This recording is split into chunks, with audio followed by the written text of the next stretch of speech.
biodiversity assessment or conservation plan or biodiversity conservation plan or whatever it's called. It gets changed by the day.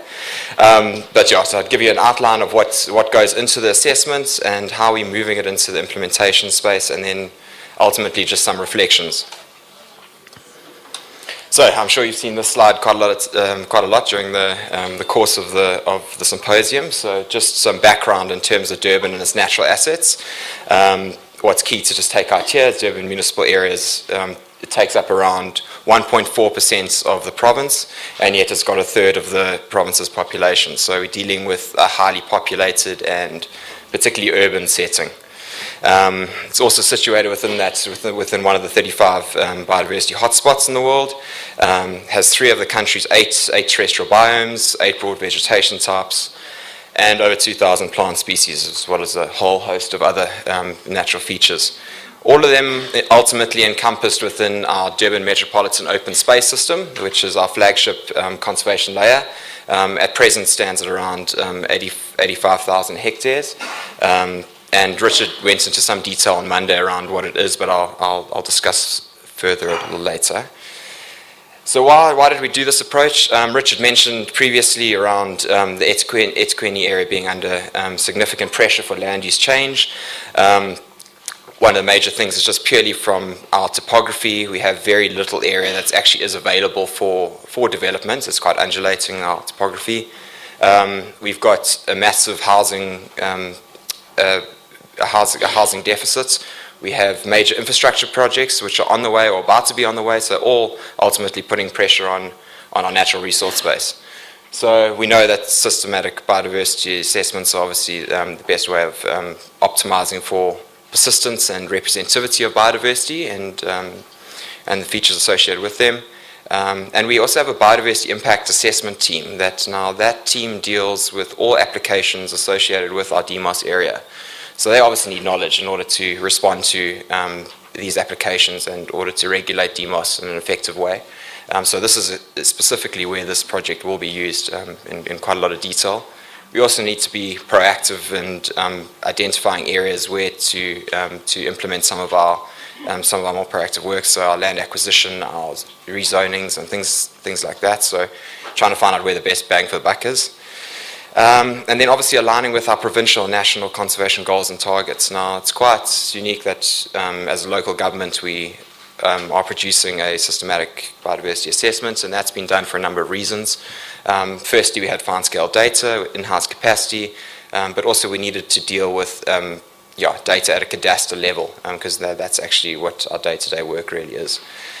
So we've do this through an MOU with KZN Wildlife, and it's a very successful working relationship. I'm on the phone to Boyd at least a couple of times a month, so it's good. And this is just a breakdown, a visual representation of what is involved in our biodiversity assessment. The usual suspects in terms of freshwater, terrestrial, estuarine, marine, ecosystem services. The ecosystem service components, I know Rashida will go into a lot more detail a bit later in the session. But yeah, usual stuff in terms of biodiversity features such as species, and ecosystems, processes, and then our cost layers, so as our threats and condition scores and things like that. We were very fortunate at the end of last year to have a group out, and I met up with Enrico just now from Helsinki. They world leaders in conservation planning, and they gave us a 2-week pretty intense course around Zonation, which is their conservation planning software. So we were very fortunate to have that opportunity, and that's largely what we've shifted towards in this current edition. And ultimately, all these aspects go into producing our new DMOS layer. So obviously now that we had the great idea of doing the plan, we needed to go and dig for data. So we went through quite a comprehensive process of going to various specialists and getting pilfering as much data as possible, basically. So we went through quite a comprehensive process, and we had a list of criteria, things like threatened status of species, whether they were endemic to eThekwini, whether they were the north or southernmost distribution points. All those kind of criteria were included and if one of those species met those criteria, they were generally included in our plan. And for the purposes of this plan, we used 100% targets because of the relatively robust and and strict criteria used in selection of the species. But obviously, in an ideal setting, we would have complete knowledge of all our biodiversity, so we would just be relying on the biodiversity features, but in reality, we have to use biodiversity surrogates, and we place quite a strong emphasis on our vegetation types as biodiversity surrogates. So we had a previous iteration out of our plan, which was based on a 2009 land class layer. Now, a land class layer is a combination of anthropogenic and natural land use features. But there was a fundamental issue with the first iteration, which I'll describe a bit later. So we had to remap it, and it was, the previous name of the slide was Death by Digitizing, because that's exactly what it was. And so Lyle and I sat for a couple of months, and we worked through it. And one of the major changes that we did was include Richard's new vegetation descriptions, which he's going to be talking about in some detail in his presentation. And this is the example of what actually the major issue was with the previous approach. Our land class layer didn't describe vegetation types, so we used the KZN Veg map, which was obviously done at a different scale, intersected the two, and found that in this example we had good condition thicket, but it received the attributes from the veg type, which was North Coast grassland, so we landed up getting good condition North Coast grassland. So when my biodiversity assessment team came to me and go, "What the hell are you doing?" I went, "Okay, no, we might have to do something else in this." That's what basically led to having to remap the entire process. These are the vegetation statistics. The vegetation types, please don't ask me about them. Richard, again, will be talking to them in his presentation. But what is just important to take out is the ones in red are the vegetation types that we can't meet target for, where there's already too much of a transformed. Not particularly surprisingly, associated with the coast, we have dune forest and northern coastal forest, and then all our grassland types. Okay, cost service. I'm sorry about this this slide. My computer decided to die last night, so I wasn't able to redo the map. But this is something I'm wanting to include in a future iteration. It hasn't been included as yet, but the stats are quite powerful, I think. In 2009, we produced a threat layer for our plan, and essentially it looked at the IUCN list of threats to biodiversity. We tried to map out as many as we could. We all sat around a table and then kind of decided what the most significant threat was and try and produce a single score for each of the planning units.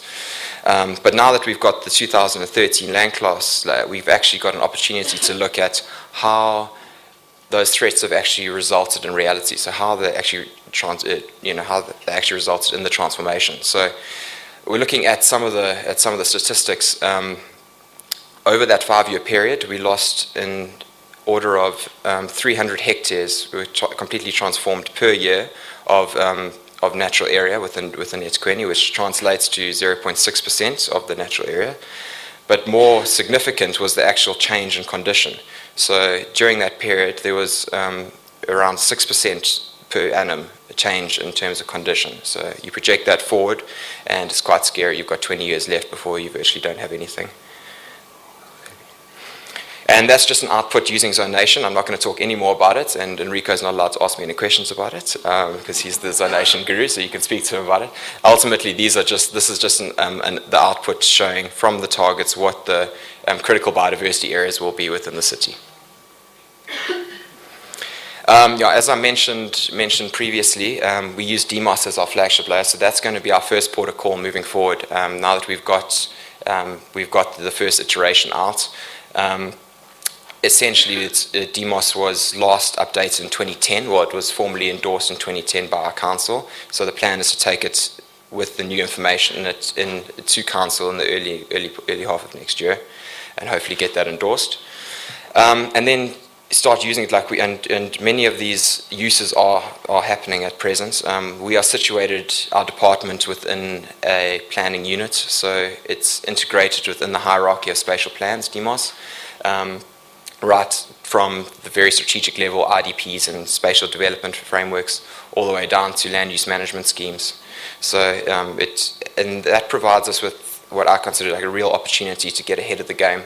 So not relying on the EIA process, but rather getting in before at the actual planning stage and trying to conserve those areas. We also have a number of town planning tools, and we have a dedicated town planner, as Richard mentioned on Monday, that actually goes ahead and rezones certain areas. Then our development assessment team, obviously trying to integrate the work from our new conservation plan and new DMOS into the work that they do, and try and give them as much information as possible. And then informing our proactive work, so informing our rezonings, where we should be doing stewardship work, where we should be acquiring land, all those types of information. Yeah, again, this is just another slide just illustrating how DMOS is integrated into the hierarchy of spatial plans, as I mentioned, right from strategic down to literal individual cadastre. And there's associated zonings and specific to environment at that land use management scale, so which is quite useful. This is just an illustration of how we used the plan a couple of years back. This is a freight corridor routes from our transport team. Now, if you've been following much of what's happening in Durban in terms of major infrastructure, you'll see that there's talks of dig-out ports and expansion of ports, but all this needs supporting infrastructure, and the freight route is one major piece, and that's linking Durban to Joburg. So our transport guys, literally at kind of pre-screening stage, gave us 7 different options, and we looked at it relative to our vegetation types that we had mapped, and provided them with what a potential offset they could be looking at. Now, we obviously realize we've missed a whole lot of chains in the assessment process there, but it's just to give them a very broad level indication of how big their impact would be. And it landed up in some of the scenarios they basically need a third of the city in order to offset what was going to happen in the freight route. So we didn't hear from them for a while, obviously. So right, and then my final slide. Are you a conservation planner? So if it was an infomercial, this would, are you a conservation planner? I am, and I feel this frustrated many times. We always seem to be asking for so little in conservation planning. We know that targets are entrenched in the way that we do business, but why is my question. I mean, as conservators, and I'm as guilty as anyone, we hand over our plans and implementers and hope for them to somehow make it work. Now, the best case scenario is that our critical biodiversity areas get put into bioregional plans which trigger some sort of assessment. That's it. It's not saying that these are protected in perpetuity. All that is saying is trigger some sort of assessment. So unless, as a conservation body, we've got massive amounts of money that can buy all these critical biodiversity areas, or we've got all the stewardship program is going to work to the T, which is a great program, and it's very effective, but it's reliant strongly on partnerships and willing landowners. So now what happens in the areas that you don't have willing landowners?